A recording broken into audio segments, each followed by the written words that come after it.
Hello, everybody. Welcome back to the NBA Front Office Show. As always, we've got tons to break down today, tons of news going on around the NBA. Yes, we've got the NBA Finals, but a lot of other things happening too around the league to dive into. I'm Trevor Lane. You can find me on Twitter at Trevor_Lane, over on Instagram at Trevor Lane NBA, joined by Keith Smith at Keith Smith NBA. Keith, it just never ceases to amaze me. Here we are, we're in the NBA Finals, and we've just got this long list of different news topics that have been breaking. The NBA, it's incredible the way the news cycle is with this league. There's other things happening. I was pretty sure there's only one. There's more important things happening, Keith. More important things happening in my world. I don't know about that now.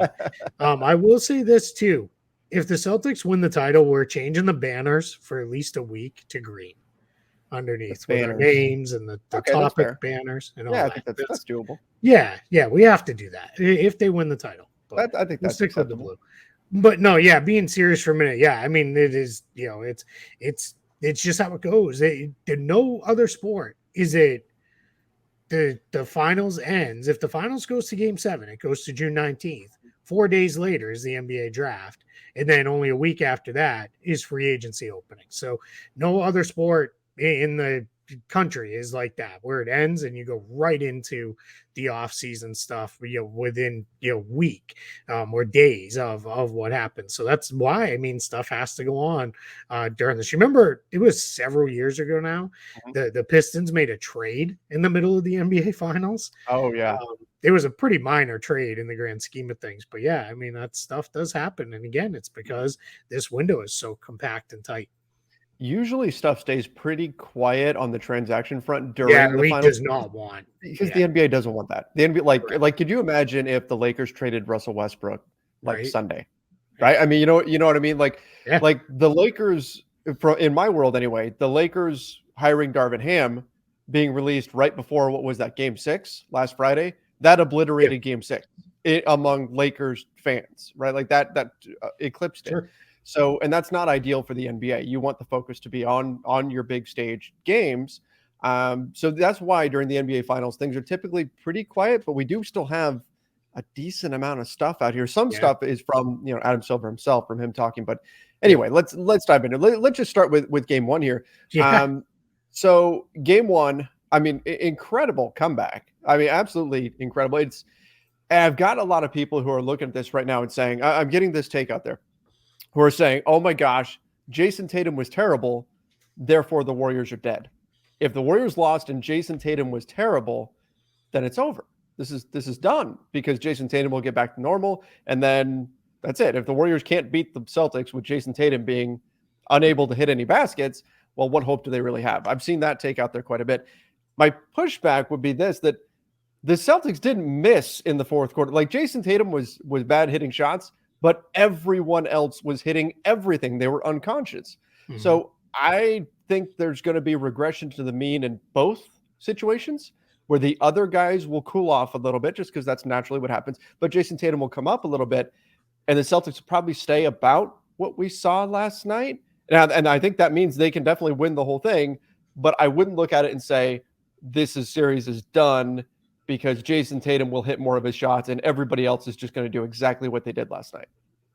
Yeah, I think there's a few things at play here. One, I'll start with anybody who has been saying, because you know how it goes when your team's there, you do a ton of radio appearances and things like that.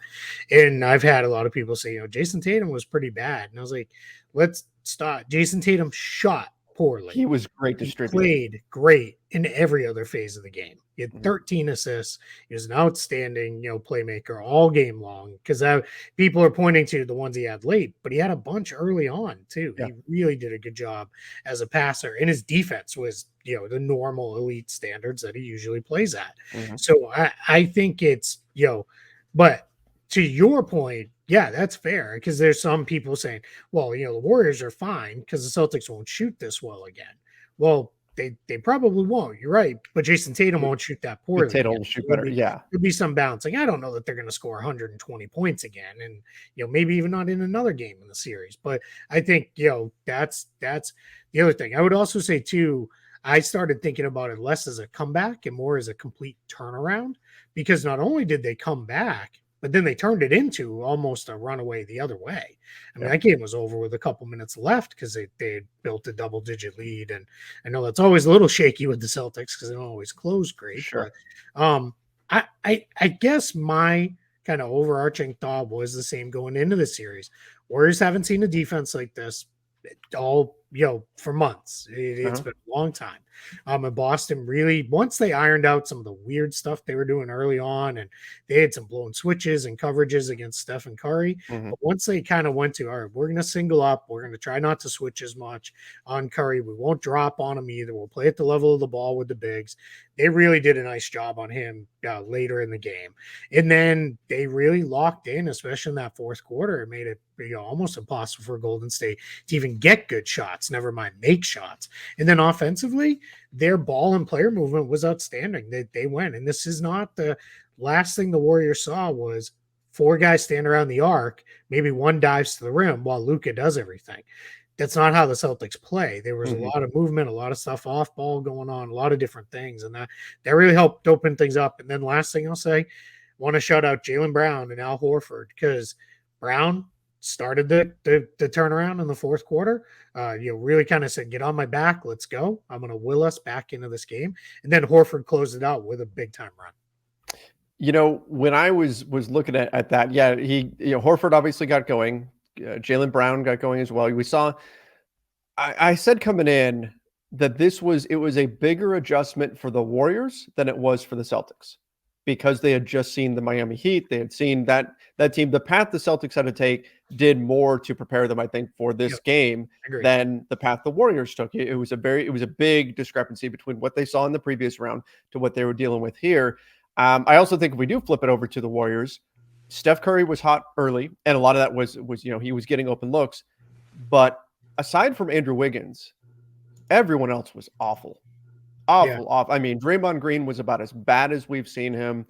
Jordan Poole did not look ready at all. He looked completely unprepared for the moment. And maybe that's fair. I mean, he's a very young player, and so maybe it's understandable why that might seem like a bit much for him to be on that stage. I'm a big Jordan Poole fan. We both picked him to be most improved player at the beginning of the season. Like, he's great.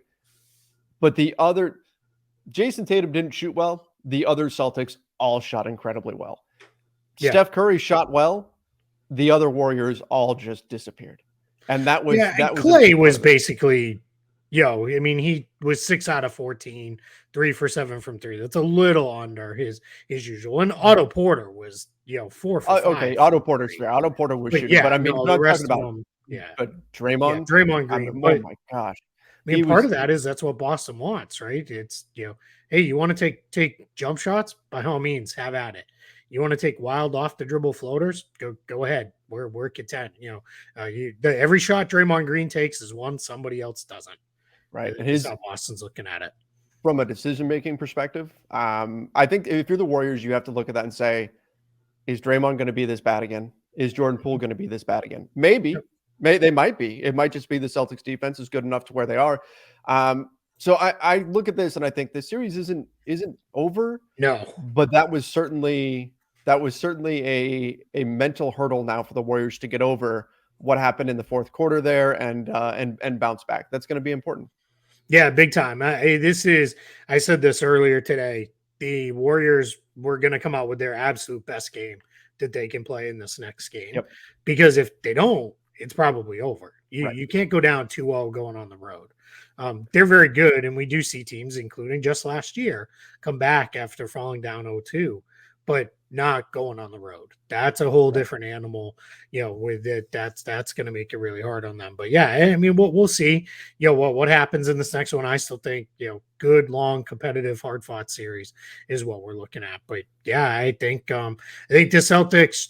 Hopefully, anybody who was kind of this team's cute, but they're not really this level of good. Hopefully that was erased with their performance, and now people are like, all right, I can see it now.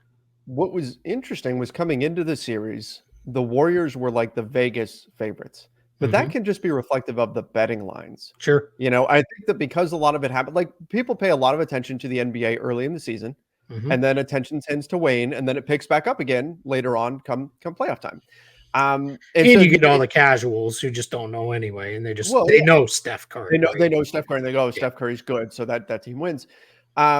So I think you've got a couple of things at play there that would influence the Vegas line, but we saw a few of the advanced metric and stuff. ESPN put some of this out. I saw a few others as well that had the Celtics as just an overwhelming, prohibitive favorite, like massive favorite in this game, in this series. And the conclusion to game one gave some validity to that, and we'll see how the rest of the series plays out from here. What makes me laugh is those models had that. ESPN's own internal stuff had that, and then 15 of their 20 people picked Warriors, to win the series, including a bunch picking Warriors in 5 and 6. Right. Which is, I don't like this new thing of like 6 games is insulting. It's one less than the max of a series. Like, what are we doing? I also think the other thing, this is a complete aside, which I think is funny, and some Celtics fans are doing it now with this crowing of like Celtics in 5. If you're that confident, you're going to talk trash, pick it in 4. Like, because they don't want to sound like Suns in 4. I'm sure that's I think that's part of what it is, right? And I think they also, it's like, hey, let's be, I don't want to be completely disrespectful. Like, no, if you're going to be disrespectful, go the whole way. Be openly disrespectful and pick a sweep. Like, come on. Well, Celtics fans certainly know how to be disrespectful. Just ask Ime Udoka earlier in the season. They're not saying that stuff anymore, though. Nope. No, we're not seeing any of those fire Ime comments anymore. And trust me, I lived through every single one of them. I was here. I remember you, and I remember telling you, like, I feel for you dealing with what you were dealing with in that moment. That was not fun. We go through it to get here. All right, where do we want to go next? Because we got all sorts of other stuff. Yeah, we got a lot to get to. I guess this is the first kind of news type of thing. Still being finals related. The Warriors are confident that they can keep Jordan Poole. Not a surprise. I joked that, do they want to keep him? But of course they do. He's look. Last night was a terrible game for him, but still an incredibly talented player. A great find for them. And look, the Warriors have shown a willingness to spend in the past. I don't think that's going to change now. So I would be surprised if anything happened other than the Warriors just keeping Jordan Poole and rolling forward. Yeah, I think people continue to say things like, well, they can't keep paying everybody. Why can't they? There's nothing stopping them. We have yet to find out whatever their upper bound is of the, that's it. That's our limit on paying the tax. So I think what we're looking at now with the Warriors is they're just going to keep pushing it until something goes. And I think they also know Poole is important for that bridge team, right? As they eventually transition out of the Curry, Clay, Draymond group and into the, Poole, Kuminga, Moody, maybe Wiseman, if they can get him sorted, group, then that's where, Poole is a big part of that. And he struggled in game 1, but he's generally been pretty good this season. And so nothing there. And I guess if I was a Warriors fan, the thing I would be most excited about and enthused about overall big picture with my franchise is that they just continue to spend. They're not putting artificial limits on themselves that are only their own limits of, we can't really keep spending money. They're just continuing to write those big checks and continuing to move forward and compete for titles. Alex Caruso. have to say it. Yes, when you're putting your own limitations are in there, when you're effectively hard capping yourself, yes, that can be a problem. The Warriors are not doing that. Yeah. Let's jump over to Charlotte. So we've talked about how fun it would be if either Mike D'Antoni or Terry Stotts got the Charlotte job. We got word that Kenny Atkinson is in the lead for the Hornets job, which makes some sense with a younger team. I won't say as much as you and I have been on the path of Stotts, D'Antoni, all offense. Let's just make this fun. That doesn't necessarily mean that's the best path for their franchise. And Kenny Atkinson, I think, is a good coach. He does a nice job developing talent. And I mean, I can't look at this and say, oh my gosh, they're making a huge mistake. No, I think he's a very good coach and think he'd be just fine, even if we don't get to check that exciting box that we would get if we had Terry Stotts or D'Antoni there. Yeah, and the reality is you want to win, and that's what he's done. He built winners in Brooklyn. quite frankly, I think it was unfairly dismissed from the Nets job. That was, obviously pressure from the players who weren't necessarily on board with what he wanted to do and not do as far as playing certain guys. So that is what it is. But yeah, I think this would be a great hire for the Hornets as far as building up the franchise moving forward. They'd have a whole bunch of pretty interesting guys that you could see start to get moved forward in their development process. As we've seen demonstrated time and time again in football, organizations don't care about your fantasy team. Correct. They care about winning games. Yep. As we've seen. As they should.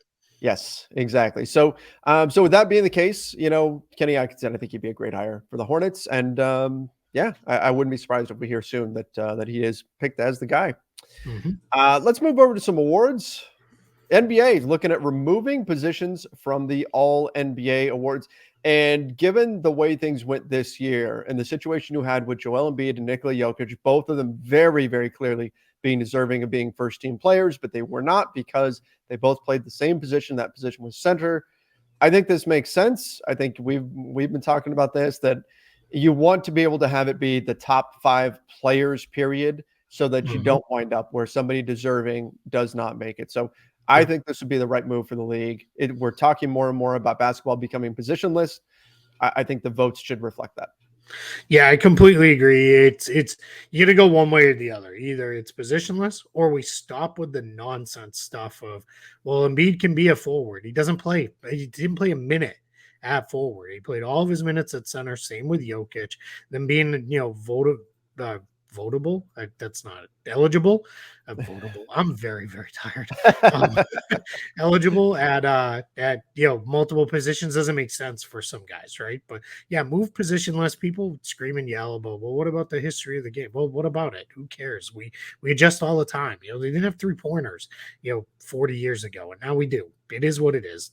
Just we move on, and the game is what it is, and we'll all adjust and we'll all be fine. And I thought Adam Silver was very candid in recognizing this stuff is tied to contracts, whether it be the Supermax deals or the veteran or the designated player coming off rookie scale deals, or even things like contract incentives that are built in. If you're named to certain teams, we shouldn't be seeing guys get punished because of some antiquated stuff with the voting rules. So I think this is great. Now he was very clear. He said we got to talk with the players, which makes sense because it is tied into contractual stuff. Correct. But my guess is they talk this through, and after the next CBA goes in, we see everything switch to positionless. Probably not just all NBA, but it'll probably be a lot more. I even wonder if All-Star starts to see even more tweaks to the way we vote for All-Star teams. Because I'll be honest, I don't really care if the whole All-Star team is 6'4" to 6'8". No. I don't, whatever. Just bring on the weirdness. It's the All-Star game. Who cares, right? Give me the 24 best players and let's go. Give me a starting 5 of all 7 foot and up, and let's just enjoy the chaos. Fine with that too. Yeah. Yep. I'd be perfectly good with that. Okay, let's talk a little bit about NBA expansion, because Adam Silver talked about that a little bit before Game 1.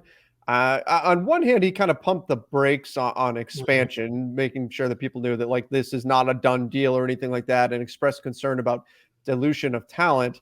At the same time, it was to me a very political answer because nothing is done, and so he can't say oh yeah, we're definitely doing this, because they don't have that kind of certainty just yet. But I do still think it's coming. I do think he brought up an interesting point, though, because you and I, Keith, we've talked a lot about how the NBA, there's enough talent in the NBA and just outside the NBA to have more teams, to add on 2 more teams and have them be respectable franchises. But he expressed concern not about the overall talent of, say, 500 basketball players. Are there 500 players that could play in the NBA? It's how many superstars are there? And given how the NBA has become a superstar-driven league, and there's a lot of fans that are player fans only. They're not a fan of a team. They're a fan of a specific player. I think that is a just concern, because there are only so many players on the planet that are a superstar caliber player in the NBA. And if there's 2 more teams, that's conceivably 2 more teams that are without stars.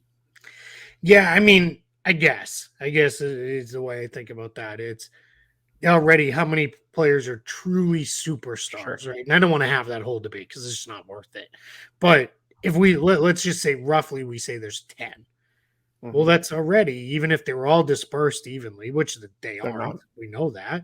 But even if they were, that's still only a third of the league has a superstar player.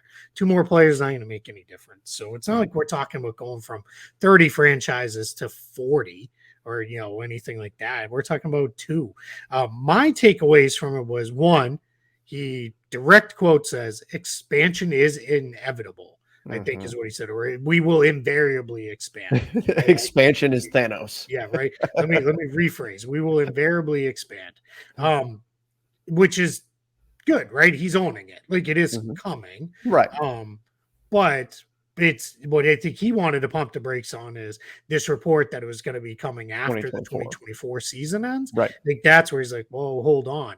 I also thought it was very interesting that he directly addressed Seattle and Las Vegas as the cities too, which I think we all have a feeling that's probably where this is headed. I still think we're within 2 years, we're getting official word the NBA is expanding. Seattle and Las Vegas will be the 2 franchises, and it'll go forward from there. When I think what it's going to be tied to is they'll come in with updated language in the new CBA, with the TV contract set up. Because like Mark Cuban was very outspoken about expansion. And he said, yeah, it does sound great for everybody to get, $6 billion. But it hurts you down the road. Billion.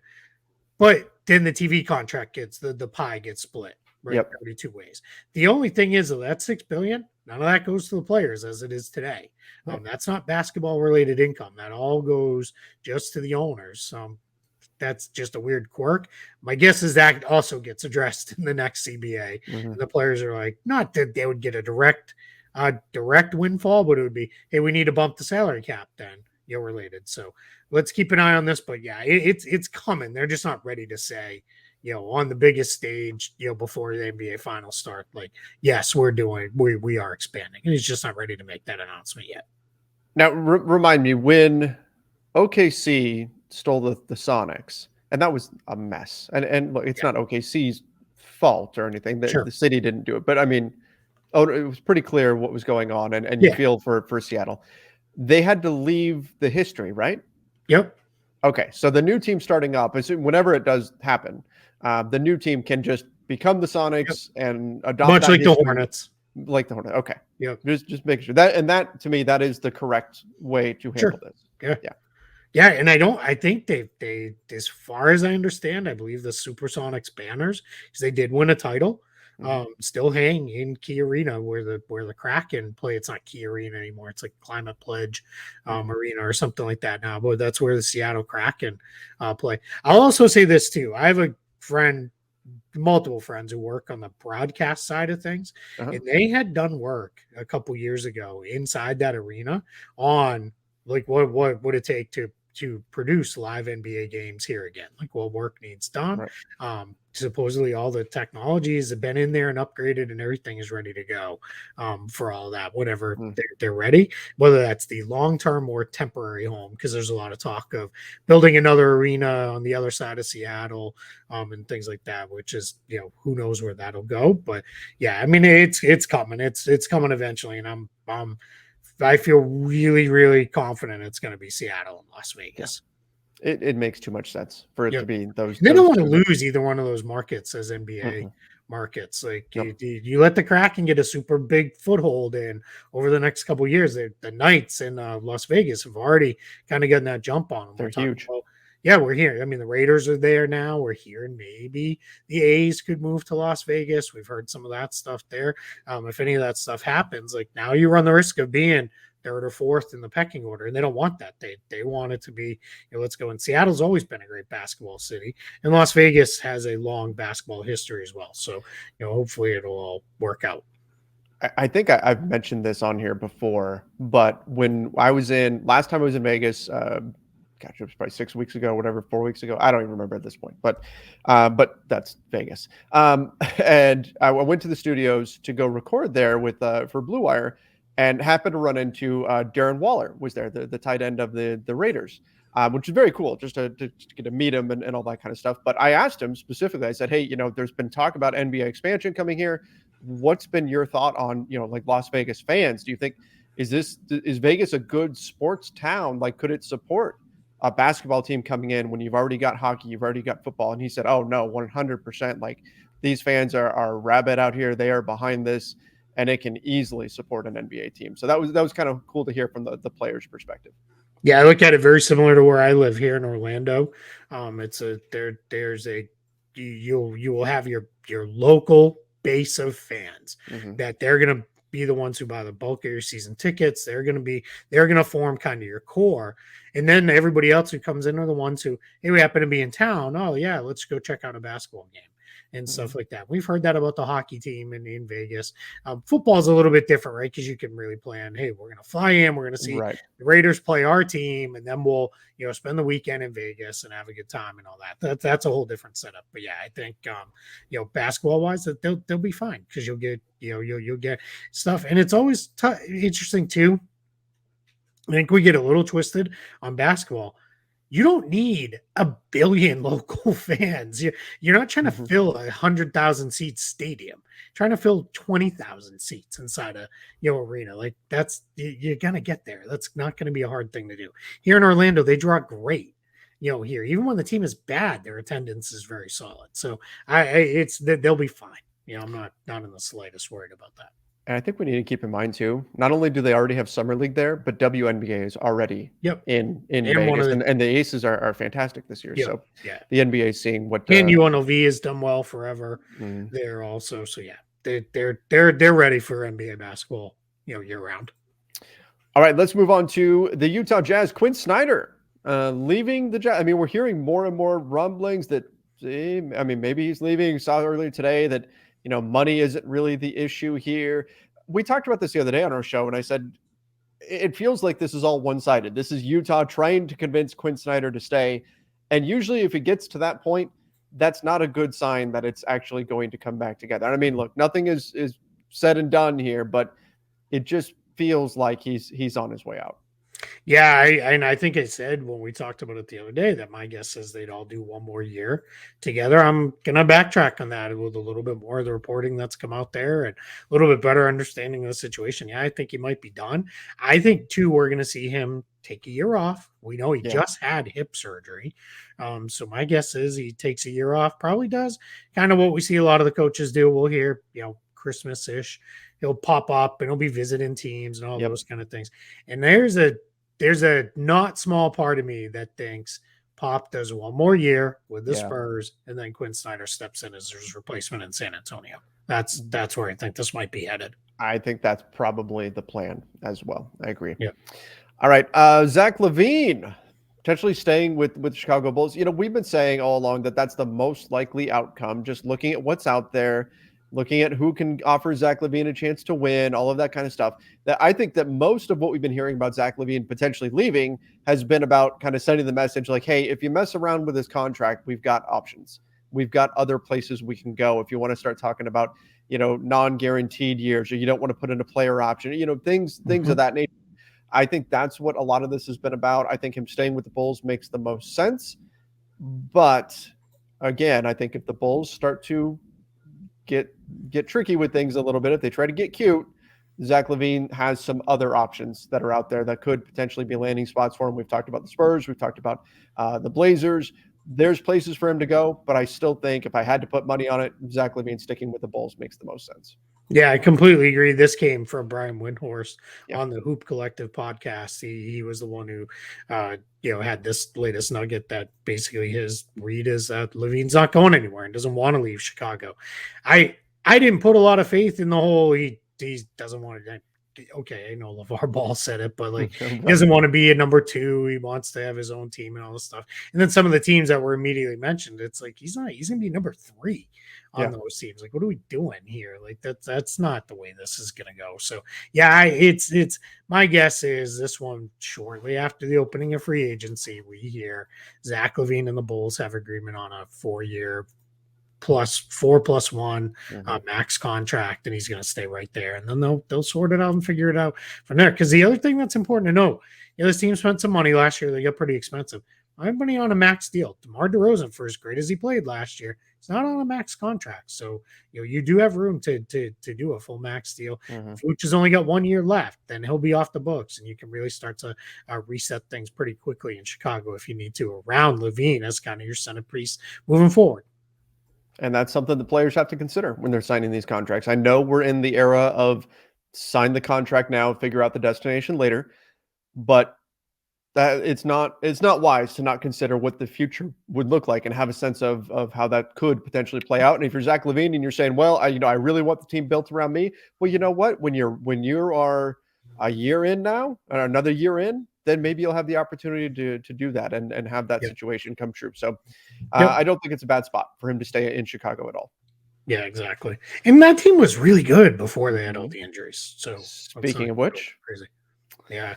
Lonzo Ball, persistent knee problems to the point. This is truly alarming, to the point where there's question marks about whether or not he will be ready for the season to start. We're in June. We're at the beginning of June, and we're talking about whether or not he'll be ready for the end of October. That's troubling. Yeah, that is super scary. To see that. It's this was Darnell Mayberry, covers the Bulls for The Athletic. His left knee still not right. There's concern whether he'll be ready for the opening night. There's no plans for him to undergo a second knee surgery. So the no plans for the second knee surgery part. Okay, that's good. That's good, but that's worrisome now. Like you said, we're only at the beginning of June. We're 4.5 months at least, a little bit longer than that from the start of the season. That's concerning to me, and they need him. We saw that. Absolutely. They were really good when they had him. When they didn't have him, they weren't quite as good. So that's a problem if they don't have him. It absolutely is. And I think it's part of the reason why the Bulls were that super fun team at the beginning of the season that was surprising everybody and free flowing offense and everything was exciting and fast breaks and all that. And then they kind of fell apart down the stretch. And a lot of that was not because they just suddenly became bad or something. It was injuries that really took away a lot of their powers. So hopefully Lonzo gets healthy, because I know he is a key piece for that team and just for him as a player too. I mean, he felt like some things were really starting to click with him last year. I just hope he can get healthy and get back to it. Yep, completely agree. Moved over to my Lakers. It only took a week.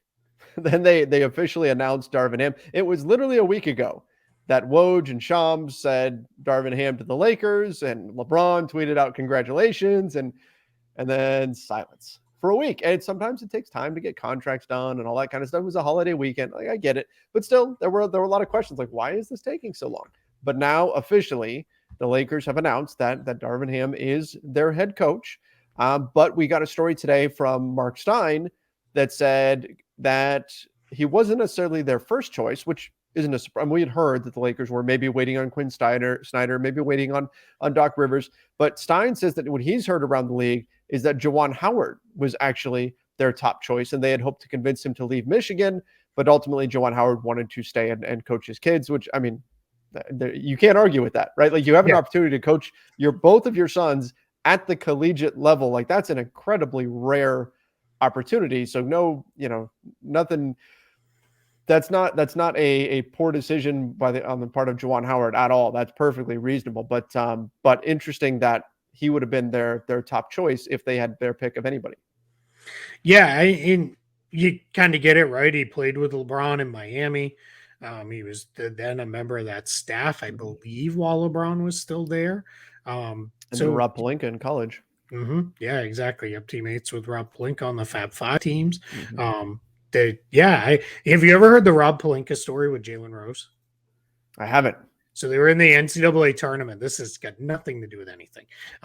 They were in the NCAA tournament, and they were in like some warm weather place. And Rob Pelinka was sitting by the pool. He was actually studying, I think, for like a law final or something while he was sitting out there. And he sees Jalen Rose comes out on his balcony. He's like, "Rob, get out of the sun. It's going to sap your energy." And Rob Pelinka like started laughing. And then he's like, "Man, if Jalen's taking this serious, yeah, I should probably get inside." And then he went inside. So just a funny story. That's from Mitch Albom's book about the Fab Five. which is a fantastic read if you ever have a chance to read it. It's a lot of fun, a lot of really fun stories in there too. Maybe come August, I'll have to check that out. Yeah, right. Yeah, when we have time to read books again. So yeah, it's I mean, no surprise. But all that aside, Lakers got, I think, the best hire that they could get. I've said this over and over again. I think Darvin Ham has their chance to be their version of Ime Udoka. No, the roster situations are not the same. Of course, they're not. But I think as far as coming in, I like the fact too that all the reporting is Darvin Ham was like, I'm only taking it if I can pick my staff. If you're going to stay out of my meetings, you're going to let me do my thing. I'm not going to try to tell you who to sign. You don't tell me how to coach. And that's really how it should operate. That's how it should run. That's, unless you're going to have a player, or not a player coach, a coach GM, which we've seen over and over again, doesn't work because the two jobs are often at odds with each other, the way you should be planning things.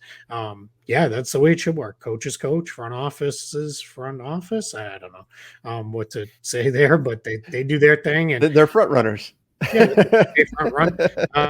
So it's but no, I think the Lakers did well with this one. And I thought I mean, obviously everybody says really nice flowery things and press releases and all that, but it'll be fun to see when he is full on introduced at the press conference and all that stuff. And like you said, it's the honeymoon phase, right? Everything is great. Everything is fantastic. That's the way things go in the offseason. Just about every signing, well, except for Luol Deng and Timofey Mozgov, every signing is great, right? Just about every team is looking everything optimistically. It's the way it goes in the offseason. But we did hear coming out of the interview process that the Lakers went in thinking, okay, Darvin Ham, this is a guy who's he's well respected. He is a guy who communicates well with players, and so they knew he had those strengths, but they were really blown away by how well versed he was in X's and O's. So that's a good thing to hear, because again, that's the general consensus is he's got the other part of it. He's got the interpersonal relationship side of it down, and the question mark was the X's and O's. And to hear that the Lakers were pretty enthused with what he was doing on that side of things, I think that's a good sign. But once again, honeymoon phase and all of that. And this is the type of stuff that comes out right now. Yeah, and he's been around and coached under some really good guys too. Just since you brought up the Deng Mozgov thing, I was thinking about it the other day, and I promise this wasn't a chance to poke fun at the Lakers. Don't get me wrong, the new 6 p.m. Eastern start to free agency on June 30th. The midnight stuff. I do like that because it's better for everybody, and we don't have to be such vampires. Right. But I do miss the staying up all night and then being like, wait, what? Am I just did I hallucinate? Froggy? Did I not catch that right? What are we doing? Because even that, obviously, those were the two that year. But every year there were a couple of those where it's like, wait, who for what team and how much money? But I do miss that part of the midnight. And you knew then too, because that was also especially in the early days of Twitter. Like you knew who the hardcore. Like, they're up. They're up with me. Like, we're doing this thing. But you've got a case of energy drinks, and you're getting through NBA news at 3 a.m. And it's better at 6 p.m. It's better for everybody and better for us. And I'll use that as a plug. We'll probably be doing some live stuff around then as well on the channel here. So be on the lookout for that. All right, last thing that we've got. Matt Lloyd from Orlando to the Wolves. So here the Wolves are adding another front office piece. What are we thinking here? I mean, the Wolves are making some moves. Obviously not free agency moves or anything like that just yet, but the Wolves are making some behind the scenes moves here. They're taking the success that they had this year, and they're saying, we want to solidify that and make sure that we are a perennial playoff team moving forward. And credit to them for their willingness to spend and add pieces. I'm not even going to try to attempt to be unbiased here. Matt has always been extremely nice to me. Always accommodating. He's been very friendly. He has helped me in a lot of ways, probably ways he doesn't even understand some. This is an outstanding hire for the Wolves. Matt has been a big part of Orlando's draft preparation over the last several years. He actually joined the Magic when Rob Hennigan took over the team, and then he stuck around. It is rare that an executive sticks around when a new lead executive takes over, because often they'll replace guys and bring in their own people. Right. And that's how highly thought of Matt and his work is that he does. So this is a great hire for the Wolves. Small market teams, you need to nail things around the edges. Matt knows the stuff around the edges just as good as anybody does, and this is a great step forward for him. He was kind of like third in charge here in Orlando. It sounds like he's moving up to the number 2 role as the VP of basketball ops in Minnesota. So that's absolutely phenomenal for him. So couldn't be happier for him. It's extremely well earned for Matt. So, and great hire for the Wolves. I mean, they're putting together a pretty good thing up there around a team that's really kind of interesting. Yeah, we'll see what they do this offseason. Some big decisions to make for them. But once again, they had a successful season, made the playoffs, made some noise there, and then we'll see what happens with them this summer. Probably. And if you want to read more about their summer, my offseason preview for them is up on Spot Track right now. It's the latest one. Go. Well, when we've got up, we'll be getting some more. I also, too, I pumped it here previous and we talked about it. I ran through all of the player and team options around the NBA and made a projection. I did that with all the good partial and non-guaranteed deals as well, going into the start of the offseason for anybody who had like a guarantee date that could impact free agency. So like mid-July-ish. The ones that are, January 10th, the league-wide guarantee date, didn't really touch those ones, but all the ones that could, impact free agency, I went through and talked about all those again, and that's up on Spot Track as well. You can check that out too. Busy time of year. That's for sure. All right, everybody. I think that's about everything now. Have a great weekend. If anything big happens over the weekend, we'll jump back on here. But man, the NBA never ceases to amaze me. Always all kinds of stuff coming out. Thank you, everybody, though, for joining us. Make sure that you do subscribe right here to the NBA Front Office YouTube channel. If you listen to the podcast version of this, we love getting those 5-star reviews over in Apple Podcasts. Don't forget to leave us something, write us a little review there. We'll read some of them on the air. That's a great way to help out the show. Till next time, everybody. See ya and stay safe.